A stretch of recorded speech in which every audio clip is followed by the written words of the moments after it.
মনে করি এই রিয়ালিটি এখান থেকে সরে আসা উচিত বিকজ বাংলাদেশ জাতীয় পার্টির চেয়ারম্যান আন্দালিব রহমান পার্থের স্ত্রী শেখ সায়রা শারমিনকে বিদেশ যাত্রায় বাধা দেওয়া হয়েছে। আজ মঙ্গলবার দুপুরে হযরত শাহজালাল আন্তর্জাতিক বিমানবন্দরের ইমিগ্রেশন কর্তৃপক্ষ তাকে থাইল্যান্ডগামী একটি ফ্লাইটে উঠতে দেননি।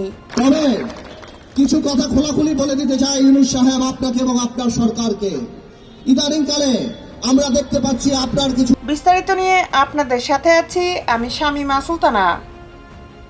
বিষয়টিকে নিয়ে বিব্রতকর বলে মন্তব্য করেছেন বিজেপি চেয়ারম্যান আন্দালিব রহমান।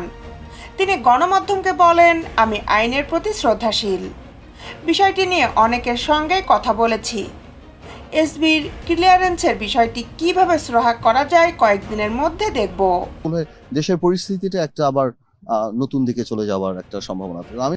বিমানবন্দর সংশ্লিষ্ট সূত্র জানিয়েছে, শেখ সায়রা শারমিন দুপুর 1:35 যাত্রার জন্য থাই এয়ারলাইন্সের TG 322 ফ্লাইটে চেক ইন করলেও ইমিগ্রেশন থেকে তাকে থামিয়ে দেওয়া হয়। শেখ সায়রা শারমিন শেখ পরিবারের সদস্য। শেখ মুজিবুর রহমানের ভাতিজা শেখ হেলাল উদ্দিনের মেয়ে তিনি।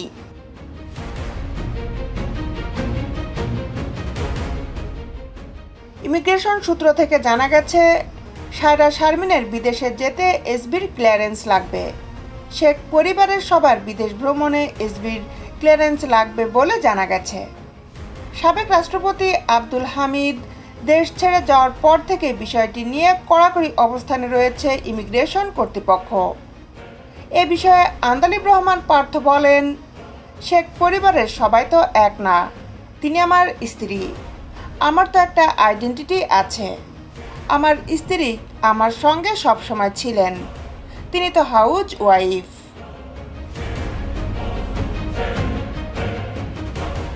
দেশ বিদেশের আপডেট নিউজ পেতে আমাদের সাথেই থাকুন।